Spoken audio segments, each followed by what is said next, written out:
Asante ndugu mtangazaji. Mimi naitwa Mashaka Mohamed Masejedu, alimaarufu kama Bwana DMD kwa jina la sanaa. Hivyo historia yangu mimi kidogo ni ndefu, nisingetaka kuwachosha. Mimi ni mzaliwa mkoa wa Tabora. Nimefika hapa Dar es Salaam mwaka 2001 ambapo nilikuja kukutana na babangu mzazi Mzee Mohamed Mashaka Mohamed Masejedu. Hivyo maisha yangu alianza nikiwa naye baba yangu.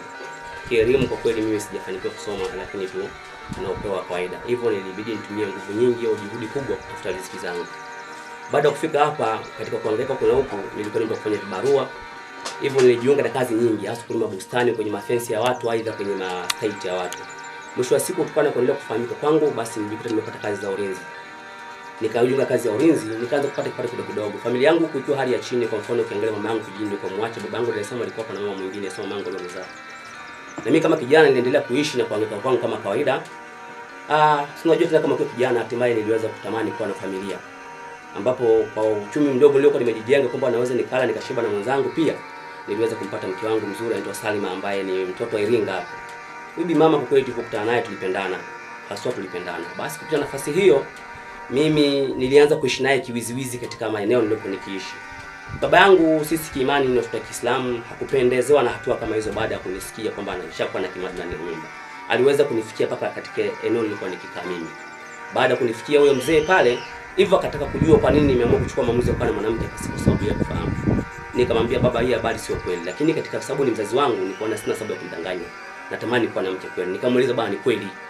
Akasema basi kweli, kama mmependana basi natakiwa mchukue hatua za kimsingi, mfunge ndoa, mwishi pamoja. Ni madhara makubwa kuishi na mtoto wa mtu pasipo utambuzi. Kwa sababu ni baba ilibidi niitikie. Basi baada hapo, kwa sababu kama umempenda mwanamke kweli, basi asilimu dini, aje kwenye upande wako, mfunge ndoa, mimi tawaruhusu, lakini kuishi usiko tayari. Kwa hiyo mwenzangu ilibidi nimuelekeze, na kwa sababu tulikuwa tumependana, mtu alikubali. Yule dada akasilimu dini, akawa Muislamu na kushikisha familia yake pia, ambapo dada yake alikuwa akiishi naye Mbezi Beach, maeneo hapa Dar es Salaam. Hivyo nikawa tayari mwenzangu alipokubali kusilimu dini, mimi basi nilikuwa sina budi kutimiza ndoto yao. Mahali walinipangia ni chache sana, kama takriban 1,500,000 na vipengele kibao vya kisheria, waliomba ninunue majembe, mablanketi ili kutimiza ndoto mimi na mke wangu kuishi pamoja. Niliweza kufanya hivyo kwa haraka kwa sababu nilikuwa nampenda. Baada ya muda tukaanza kuishi na mwenzangu. Tumeishi naye hapa, tukapata mtoto wa kwanza wa kiume mwaka 2007, tukapata na mtoto wa kwanza wa pili na mwaka 2009. Ilikuwa ni haraka kwa sababu tulipendana sana. Maisha yetu yanaendelea kuwa ni mazuri. Hivyo mwisho wa siku tuliamua kutafuta maisha sehemu nyingine, mimi na yeye. Yeye mwenzangu ni mkazi wa Iringa huko. Mimi ndoto zangu napenda sana kufanya sanaa, kulima na kufuga pia. Hivyo nikuona kwa sababu mimi ni kijana mwenye nguvu, ili kuendeleza kutafuta mahitaji ya familia yangu, sina sababu ya kusonga mbele. Niliamua kuhamia Iringa na mke wangu huyu. Baada ya kuhamia kule Iringa, tulianza naye maisha huyu mama. Fika kule kwao yeye ndio alikozaliwa huko katika mkoa wa Iringa, wilaya ya Kilolo, kata ya Ruhota kwa sasa hivi, maeneo ya kijiji moja kinaitwa Ikuvilo. Pale ni opposite na kijiji kinaitwa Nyabula. Kifika maeneo ya Ipogoro pale una upenyo utaona unaelekea katika kanda hizo. Pale mimi nimefika mwaka 2010, nikaanza maisha na mke wangu nikiwa tayari na watoto wawili. Nilipokelewa vizuri katika ile familia ya mke wangu. Maisha yetu wa Tanzania wengi maisha ni magumu. Mama mko tumkuta anaishi kwenye kijumba cha chumba kimoja cha slope.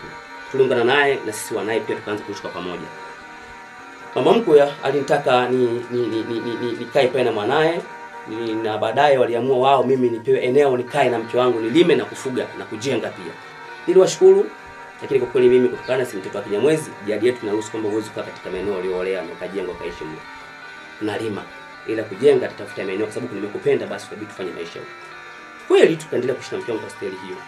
Lakini mke wangu kadri siku inavyozidi kwenda, tunavyohangaikia kusema kuishi mimi na yeye, akawa anabadilika sasa kwa sababu kule yuko kwao. Kuna baadhi ya vitu ambavyo tulikuwa tunasikizana naye kwa Dar es Salaam, kule akawa tayari haanzi kunisikiliza.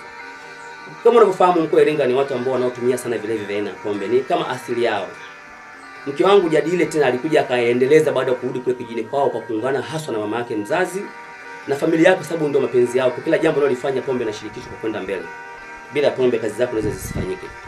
Hivyo ilibidi nizoee kutokana na kwamba tayari ndio hali ambayo nimeikuta katika mila zao. Lakini mke wangu sasa alizidi kuwa ni mtu mkubwa sana katika upande wa nyumba yangu, mimi na yeye. Niliweza kufanikiwa kupata eneo la kuishi, nikanunua. Nilivyonunua nikaanza maisha na mke wangu. Nikapata upenyo, nikaanza kulima bustani, nikaendelea kufuga. Kweli tulikuwa tunalima kwa juhudi pale, lakini mke wangu kweli mambo mengi mimi naye akaanza kurudi nyuma. Baadaye mke wangu mimi baada ya kupiga hatua kununua shamba kama hekari 3 hivi. Uwe inaniuma sana nikifikiria hii hatua hii. Nawaza mambo mengi sana blaza, mtangazaji. Baada kuna ile eneo mimi kwa sababu ni mgeni kule, nililazimika nianze kupanda miti katika pembeni mashamba lile kama mipaka. Mungu alinishika mkono kwa kweli. Shamba lile lilianza kupata miti mizuri, nilipotisha miti mpaka katika miti kama 1000 hivi na 500. Katika kuendelea kutunza ile miti kwa ndani miaka miwili baadaye ile miti ilibaki kama miti 600 hivi ambayo ni hai na ni mizuri. Kwangu pia nilistawi vizuri kimaisha. Huko nikaendelea kulima bustani katika maeneo ni ya kwao wale. Yalikuwa ni mapori tu mbugani kwa nilima bustani na lima nyanya, miwa. Maisha yalikuwa ni mazuri mimi na yule dada lakini ya kibabe. Yeye ndio anatakiwa nimfuate anavyotaka.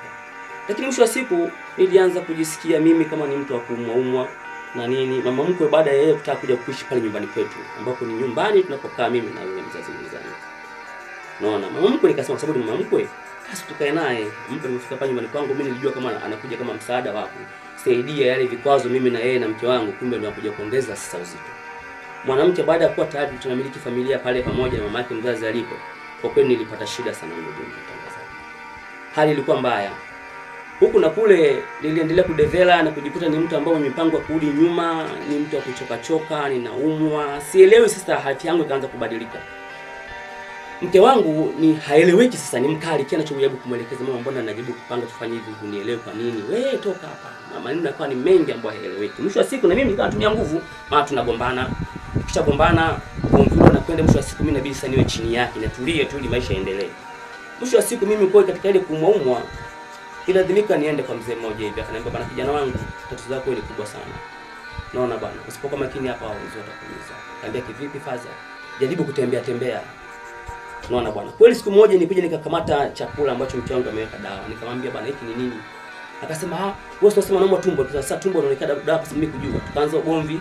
Ugomvi ule ulitoka mpaka nje ya sehemu ya familia wenzangu ambapo ni familia yao. Kweli huwezi amini ndugu mtangazaji, walinigeuka wote. Wakasema hasa ambacho kinyo kimeshamwaga chini. Sungibabu twende kukupe maabara. Nikasema sawa, ila ndoto yao mimi sikujua wanawaza nini wale wenzangu. Kumbe tayari mafanikio madogo ambayo tayari mimi ninao pale kwangu na shamba lile, mke wangu ndo anatakiwa sasa apewe utawala na ameshakubali mimi nipotee ili wao baki katika ile nafasi. Kweli siku moja nilikuwa katika eneo la bondeni nalima, nilipigwa na kitu ambacho kifahamiki ndugu mtangazaji. Hapo nilipata machungu makubwa sana. Nilipigia kelele, sio ndio kunisaidia. Kitu kile ni kama ni misili ya mtu ambaye amekata umeme, kwa hiyo amekuwekea. Ni ile vibrate sijai kuona duniani kama kubwa. Nilipiga kelele nyingi sana. Pale ndio nikazidi kuelemewa, afya yangu kurudi nyumbani pale kijijini, watu wanaamini jadi. Wakaniambia nenda kwa mzee